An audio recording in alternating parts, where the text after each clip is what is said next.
All right, and another thing, this is a part four video. I'm sorry. There's another thing I had to talk about that I just saw.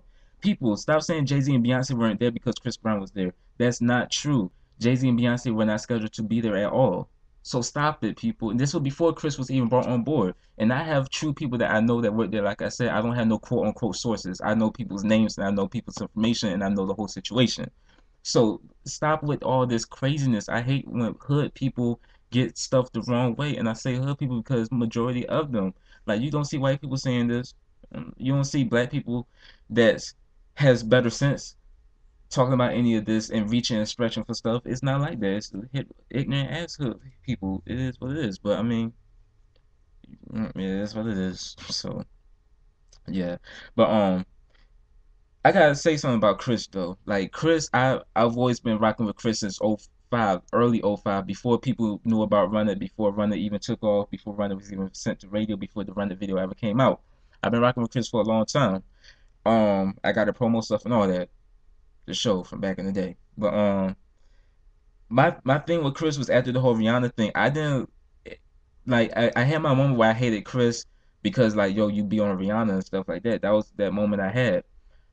But like like all people should do. I got over it because like, you know what, at the end of the day, Chris is still a great person. Like, so you can't, like it was I don't know how to explain it, but like I wasn't, some people just make mistakes. It's simple as that. People just make mistakes. And girls, like you hood ass ignorant little girls, stop saying this shit about Rihanna. It's getting ridiculous now. I'm not no stand for anybody, but like, you don't know the story. You weren't there, so stop it. You know, I know Chris is your precious little doll and stuff, but really, like, get over it now. Really, damn. um, that's why I had to throw that out there, cause like certain stands that will make me so upset that I gotta address them. I gotta put them in their place and show them what it is.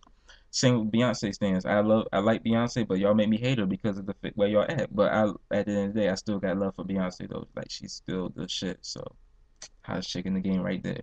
But Chris Brown won the Fandemonium Award as well, so I forgot to mention that. But my thing was Chris though, as of recent, was that made me start like disliking him was the fact that he was so arrogant and he was so cocky about stuff and he was just had this nonchalant, I don't give a damn attitude. He was throwing different shade at different people for no reason.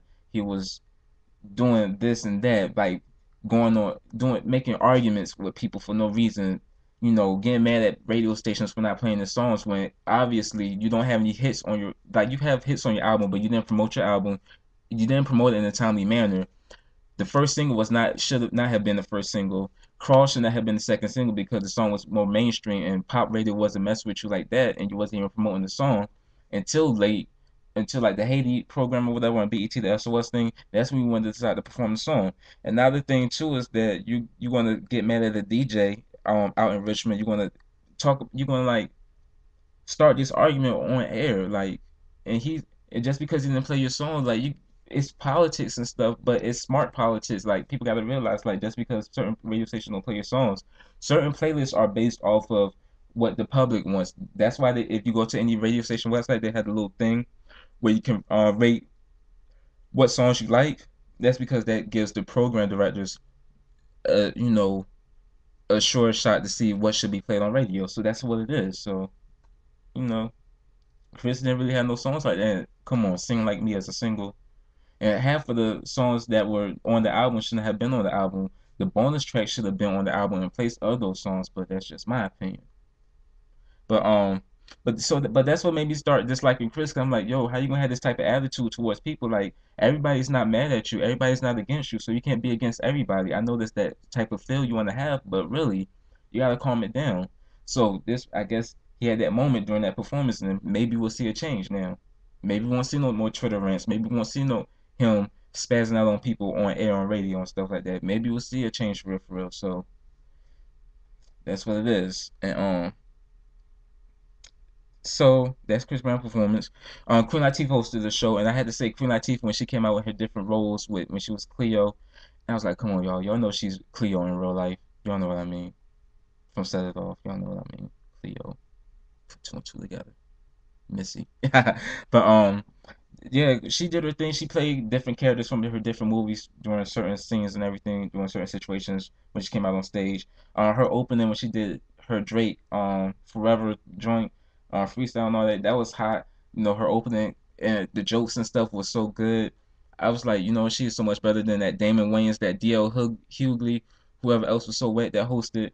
She did good. So I like Queen Latifah. I like the Queen. She did her thing. And, the overall show was so much better than last year, though. It was so much better than that whole mess of a show last year. Chris Brown performance was better than the whole show last year. That show that tells you something. And another thing too is that the after show that was hosted by Taraji P Henson and Diddy. Why did BET have some Fantasia School of Fond Hooked on Fondness moment when they said best hip hop male artist went to Dake?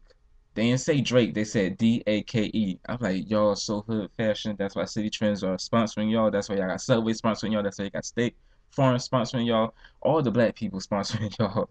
Kmart, damn it. Not Walmart or Target, but Kmart and Sears.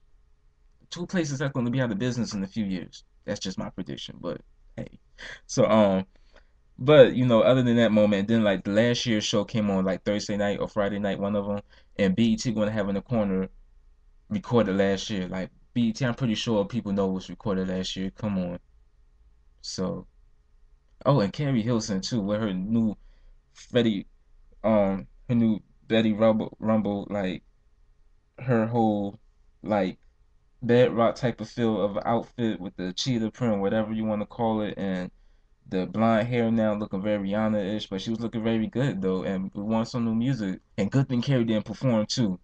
I will never forgive her for that performance last year of Knock You Down, then going to break out to a little acapella doing her tribute to Michael Jackson. She called it a tribute. I call it a tragedy, and that was really hot. I mean, it wasn't hot, but it was not. And you know, of course, this when she had a little onion ring hairdo, so you know the curl juice dripping on the ground. She got this mic stand. I'm like, don't trip yourself off the stage, girl. Don't do it, Carrie, Miss Carrie, baby. Don't do it. So that's what it was. But yeah, the overall show was real good though. I have to say it was a step up. So you know, the next award show to come up, other than the Teen Choice Awards, is the VMAs. So I'm very excited for the VMAs because more than anything, I really like the VMAs because of the versatility of the award show. So everything went good though. So I want to thank y'all for rocking with me on Twitter and Facebook for sure too, because y'all know I always like to crack y'all up during the award shows because it's always fun to really talk and get your true opinion. I'm not going to sugarcoat anything. So, you know, leave your comments and everything and how you felt about this. Check out FNL Radio this Friday night, 11 p.m. to hear us, me and my co-host Chris talk about the show and everything. We may have some other people calling as well. Um, and go to the docreport.blog.com to make sure you know see some of the stuff you didn't get a chance to see if you missed the show. So. Thank y'all for checking out this video. Thanks to all my subscribers and peace.